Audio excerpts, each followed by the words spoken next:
ہمارا آج کا موضوع فرقہ پرستی کے حوالے سے ہے۔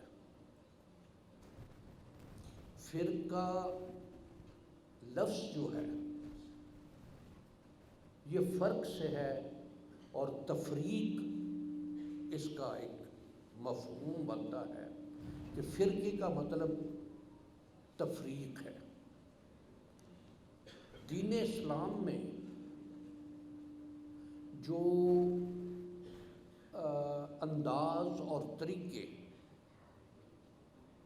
کے 3 انداز میں نماز پڑھی جاتی ہے۔ ائمہ کرام 5 ہیں، اور ان کے ہاں کچھ معمولی سے اختلاف کہہ لیں وہ ہیں، اور یہ اختلاف کو اس میں بھی کہ نبی کریم صلی اللہ علیہ وآلہ وبارک وسلم کا یہ ارشاد گرامی ہے کہ اختلاف میری امت کا حسن ہے۔ 5 ائمہ کرام، ان میں ایک امام جعفر صادق اہل تشیع ان کی پیروی کرتے ہیں۔ باقی 4 ائمہ کرام ہیں، ان میں امام ابو حنیفہ رحمہ اللہ تعالی، ان کی مذہب پاکستان انڈیا میں اکثریت ہے کہ جو امام ابو حنیفہ کی تقلید کرتے ہیں۔ اسی طرح امام مالک ہیں، امام شافعی ہیں، امام احمد بن حنبل ہیں۔ اب مثلا نماز کا طریقہ صرف امام ابو حنیفہ رحمہ اللہ تعالی ایسے ہیں جن کے مسلک میں ذیل نافات بند کر نماز پڑھنا ہے۔ اہل تشیع ہاتھ چھوڑ کر نماز پڑھتے ہیں، اور یہ امام جعفر صادق کی تقلید، امام مالک کے مسلک میں بھی ہاتھ چھوڑ کر نماز پڑھنا ہے۔ لیکن امام مالک کے جو فتاوی ہیں اور حضرت امام جعفر صادق کے جو فتاوی ہیں ان میں اختلاف ہیں۔ امام شافعی اور امام احمد بن حنبل رحمہ اللہ تعالی سینے پر ہاتھ باندھ کر نماز پڑھنے کے قائل ہیں، لیکن ان کے آپس کے بھی اختلاف ہیں۔ اسی طرح امام ابو حنیفہ رحمہ اللہ تعالی، ان کے 2 شاگرد ہیں۔ شاگرد تو یقیناً بہت ہیں، لیکن ناموری میں امام ابو محمد اور امام ابو یوسف، یہ 2 شاگرد ہیں۔ بے شمار مقامات پر دونوں نے اپنے استاد سے اختلاف کیا ہے۔ کہیں ایک نے اختلاف کیا ہے، ایک اپنے استاد کے ساتھ اپنے فتوے میں کھڑا رہا ہے، کہیں دوسرے نے اختلاف کیا ہے اور دوسرا اپنے استاد کے ساتھ اس کے فتوے سے، کسی جگہ دونوں نے اپنے استاد سے اختلاف کیا ہے۔ لیکن ایک شے دیکھیے، میں یہ فرقہ بازی کے حوالے سے بات گزارش کر رہا ہوں یا فرقے کے حوالے سے، کہ نہ انہوں نے اختلاف کرنے پر اپنے استاد کی عزت میں کسی جگہ فرق آنے دیا ہے، اور نہ استاد نے اپنے شاگردوں کی کسی جگہ کوئی تحقیر کرنے کی کوشش کی ہے، ان کو اپنی شاگردی سے نکالنے کا کہا ہے کہ یہ میری بات نہیں مان رہے، یا میری بات پر نہیں چل رہے، یا میرے فتوے پر آمین نہیں کہہ رہے۔ اس کو ایک یہ کہ اہل تشیع کے لیے ہاں ایک ہی امام ہے، باقی 4 جو ہیں جن کے مقلدین کو اہل سنت کہا جاتا ہے۔ اگر مثلا ہمارے ہاں ایک بہت بڑا ایک ذہنی اختلاف بھی ہے وہابی حضرات سے، لیکن جو یہ پیرامیٹر ہے اس میں اہل سنت میں وہ بھی شامل ہے کہ شیعہ اور سنی یہ دو مسالک، اس کے بعد سنیوں میں مسالک بنے اور بنے کہ ان میں حنفی آئے، اس میں مالکی آئے، اس میں حنبلی آئے، اس میں شافعی آئے، اور اس میں امام ابو حنیفہ 2 سال آپ نے شاگردی کی ہے امام جعفر صادق کی، اور یہ ارشاد ہے آپ کا کہ اگر مجھے یہ 2 سال نہ ملتے، امام جعفر صادق کی استادی مجھے میسر نہ آتی تو میری زندگی بیکار تھی۔ یہ الفاظ ہیں امام ابو حنیفہ رحمہ اللہ تعالیٰ کے۔ اسی طرح سے ایک موقع پر امام شافعی رحمہ اللہ تعالیٰ بغداد شریف آئے،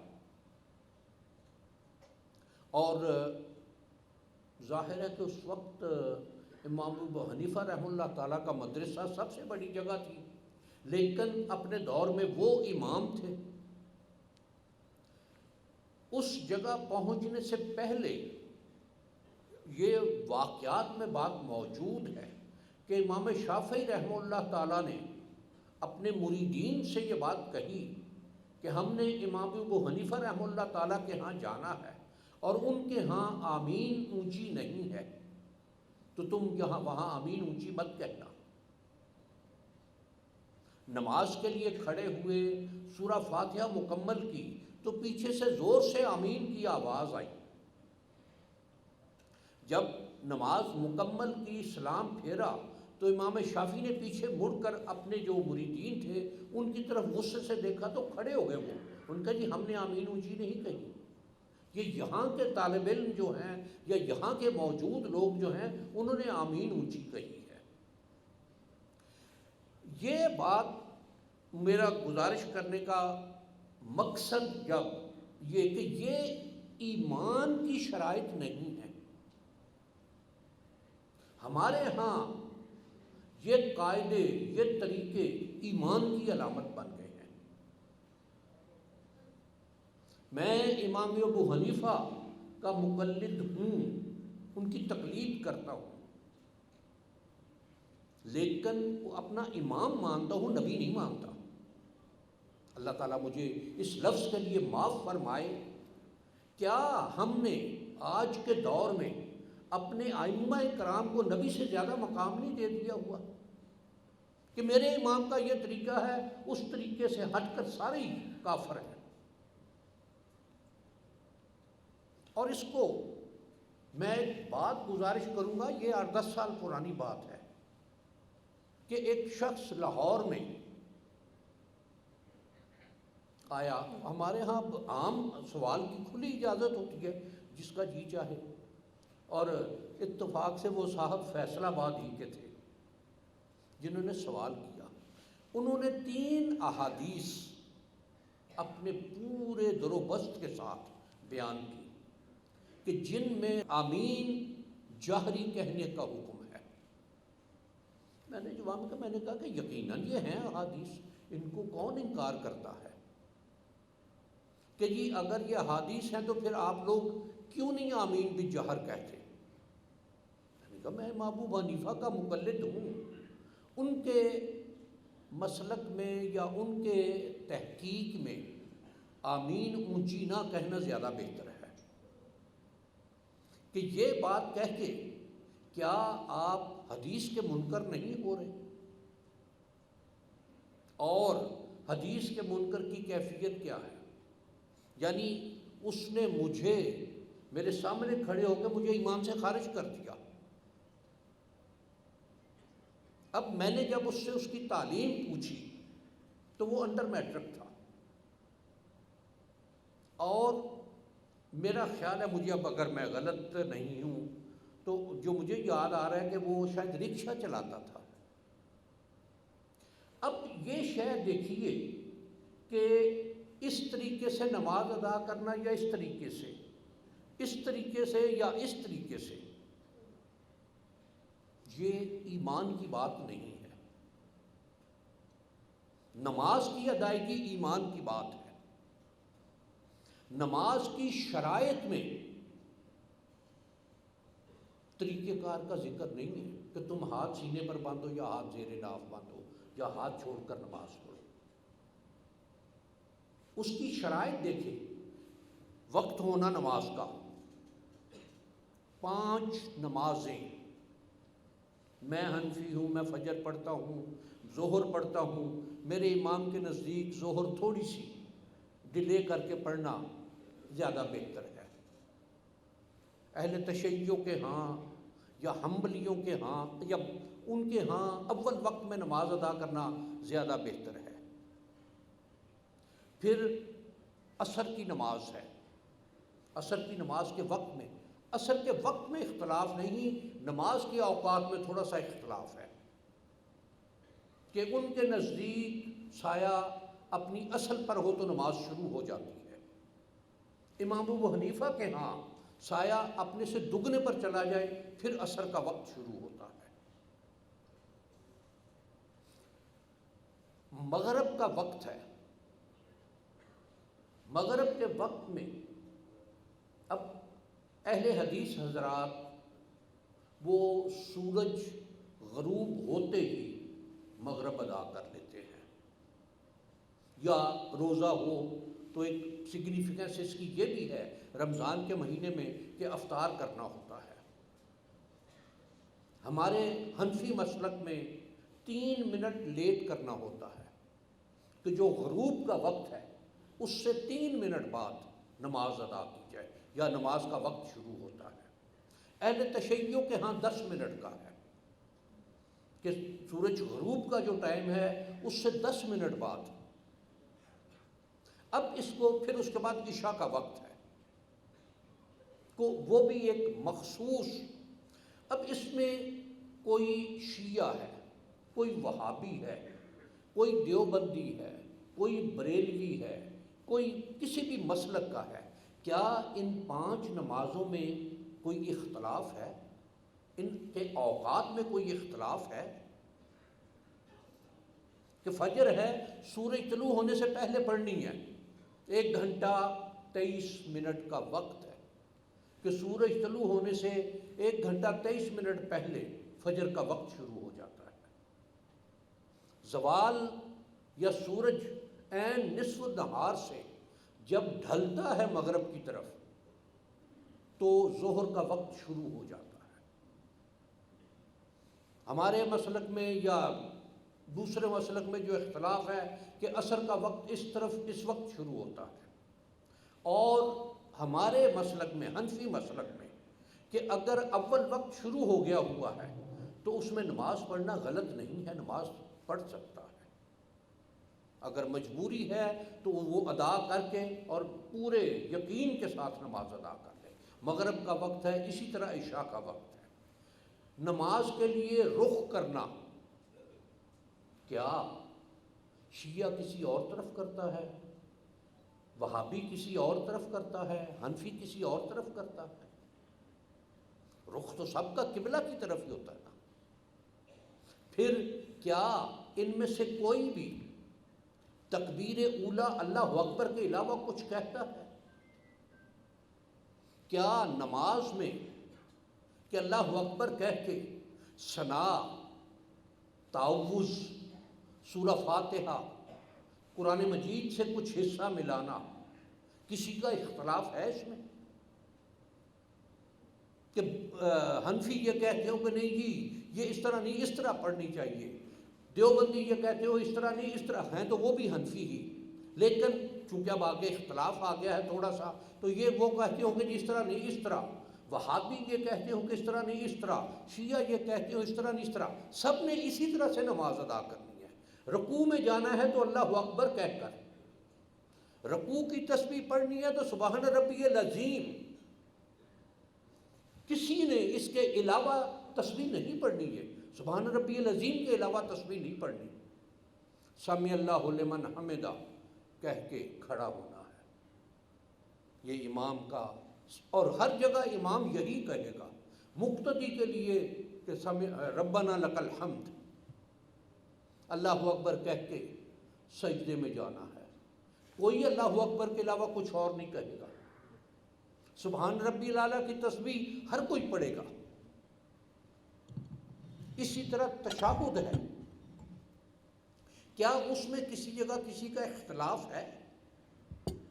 یہ جو اختلاف اس کو کہہ دیا گیا، اختلاف بنا دیا گیا یا فرقہ بنا دیا گیا یا اس میں تفریق کر دی گئی، تو یہ یقیناً یہ ان لوگوں کا معاملہ، ان لوگوں کا، میں اس کو میرا خیال ایک واقعہ، یہاں کے دوست، یہاں کے احباب کو اچھی طرح اس بات کا پتہ ہوگا کہ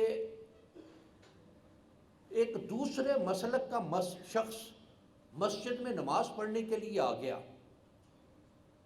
اور اس مسجد کو اتنی جگہ، وہ جو صف کی جگہ تھی، کھدوا کر مٹی اس میں سے نکلوا کر نئی مٹی ڈلوائی گئی، اوپر نیا فرش لگوایا گیا۔ کیا وہ کوئی ایسی ناپاک چیز آ گیا کہ جس کی وجہ سے یہ کام کروانا پڑا؟ سوچ دیکھیے نہ ذرا۔ اور میرے ساتھ ایک، مجھے شاید میرے میٹرک کے دور کی بات ہے کہ پیپر دینے کے بعد، یا اب اس کو بھی 50 سال سے زیادہ، کہ ایک مغرب کی نماز پڑھنے کے لیے میں ایک مسجد میں چلا، اذان ہوئی تھی تو دیکھا کہ مسجد ہے، میں گھس گیا مسجد میں۔ شکر الحمدللہ ہمیں جو تعلیم ہمیشہ سے ملی وہ کافر کوئی نہیں ہے۔ کہ جب میں پہلی رکعت ہی میں شامل ہوا، اور امام کے لیفٹ سائڈ پر میں آخری فرد تھا، سلام جب پھیرا گیا تو رائٹ سائڈ والے آخری فرد نے بھی یوں گھوم کے دیکھا میری طرف۔ یہ چیز، یہ کون تربیت کرتا ہے؟ یہ کون اس بات پر اپنے جو مقتدی ہیں ان کو اس بات پر لے کر آتا ہے؟ کون اس میں تفریق پیدا کرتا ہے؟ کون اس فرقہ پرستی میں جاتا ہے؟ کیا میں حنفی ہوں تو کسی وہابی کا خدا کوئی اور ہے؟ کسی وہابی کا رسول کوئی اور ہے؟ کسی وہابی کا قرآن کوئی اور ہے؟ یا کسی شیعہ کا؟ اور اس کو ایک دوسری چیز یہ دیکھیے کہ ہمارے ہاں وہابی کی نظر میں شیعہ کافر، شیعہ کی نظر میں بریلوی کافر، بریلوی کی نظر میں دیوبندی کافر، دیوبندی کی نظر میں فلاں کافر۔ اگر ہر کوئی ایک دوسرے کی نظر میں کافر ہے تو مسلمان کہاں ہے؟ اور کیا میں اپنی سوچ کے ساتھ کیا کل کو اللہ کی بارگاہ میں پیش ہوں گا تو اس کا کیا جواز دے سکوں گا؟ اور اس میں نبی کریم صلی اللہ علیہ وآلہ وبارک وسلم کا یہ ارشاد گرامی ہے کہ جس کسی نے کسی مسلمان کو، کلمہ گو کو، کسی کافر سے تشبیہ دی اور وہ نہیں ہے تو یہ بات کہنے والے کی طرف لوٹ کر آئے گی۔ اب یہ شے دیکھیے کہ جو فتوے ہمارے ہاں تھوک کے حساب سے آ رہے ہیں کہ فلاں بھی کافر، کہ اچھا جی اس نے میرے طریقے کے مطابق نماز نہیں پڑھی وہ کافر ہو گیا، اس نے یہ نہیں کیا وہ کافر ہو گیا۔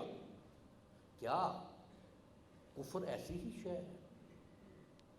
پھر اس کو ایک بات میں کہ ایک حدیث مبارک ہے نبی کریم صلی اللہ علیہ وآلہ وبارک وسلم کا ارشاد گرامی ہے کہ اپنے ٹخنے ننگے رکھو۔ اب اس حدیث مبارک میں جب یہ حکم آیا تو حضرت ابوبکر صدیق رضی اللہ تعالیٰ عنہ نے یہ گزارش کی کہ یا رسول اللہ صلی اللہ علیہ وآلہ وبارک وسلم، میرا پیٹ بڑا ہے، میری دھوتی ڈھلک جاتی ہے تو میرے ٹخنے ننگے نہیں رہتے۔ تو نبی کریم صلی اللہ علیہ وآلہ وبارک وسلم نے یہ بات ارشاد فرمائی کہ تم تکبر کی وجہ سے ایسا نہیں کرتے۔ آج کے دور میں کیا اس شے کو ایمان کا حصہ نہیں بنا دیا گیا کہ جس کے ٹخنے ننگے نہیں اس کی نماز ہی نہیں ہوئی؟ اور الحمدللہ ہمارے حلقے کا ایک بچہ، اسٹوڈنٹ، اس نے پینٹ پہنی ہوئی تھی، مسجد میں گیا نماز کے لیے، تو ایک بزرگ شخص، عمر رسیدہ شخص اس کے پاس بیٹھ گیا، سلام پھیرا تو اس نے اس کو کہا کہ برخوردار تمہاری نماز نہیں ہوئی۔ اس نے کہا جی کیوں نہیں ہوئی؟ کہ تم نے اپنی پینٹ فولڈ نہیں کی ہوئی۔ اب اس میں فقہی مسئلہ جو ہے کہ پینٹ فولڈ کرنا، یا گرمیوں کے دنوں میں کچھ بچے یہ کف فولڈ کر لیتے ہیں، دورہ فولڈ کر لیتے ہیں، یا شلوار نماز پڑھتے ہوئے نیفے اڑس لیتے ہیں، نیفے میں، یہ مکروہ تحریمی ہے، حرام کے قریب ہے ان کو فولڈ کرنا۔ اور ٹخنے ننگے نہ ہونا یہ مکروہ تنزیہی ہے۔ اس کو یہ فقہی مسئلہ ہے کہ اب اس کو کہ مکروہ تنزیہی یا مکروہ تحریمی کس طرف جانا ہے۔ میں اس بات کی طرف دوبارہ کہ اس بچے کو اس نے کہا کہ تمہاری نماز نہیں ہوئی، اس نے کہا جی کیوں نہیں ہوئی؟ اس نے دیکھا، اس نے کہا کہ تم نے ٹخنے ننگے نہیں کیے ہوئے، اور اس بچے نے جو جواب دیا، سبحان اللہ، اس نے جواب میں یہ بات کہی کہ حضرت اگر میں نے آپ کی نماز پڑھی ہو تو آپ کو قبول یا رد کرنے کا اختیار ہے، میں نے اپنے اللہ کی نماز پڑھی ہے اور میں اس کی قبولیت اسی سے مانگتا ہوں۔ اور کیا یہ جو اس وقت فتوے دینا کہ تیری نماز نہیں ہوئی، تیرا ایمان نہیں ہے، تیرا یہ نہیں ہوا، کیا وہ خدا ہے؟ اور اس کو کہ کون ہے جو اپنے اعمال کو بڑے تکبر کے ساتھ اللہ کی بارگاہ میں پیش کرے، اللہ دیکھ میں یہ نمازیں پڑھی، میں نے یہ عبادتیں کی، میں نے یہ نیکیاں کی، اگر وہ ساری زندگی کی نمازیں اٹھا کے منہ پر دے مارے تو ہمارے پاس کیا ہے؟ کیا کوئی دعویٰ کر سکتا ہے اس پر؟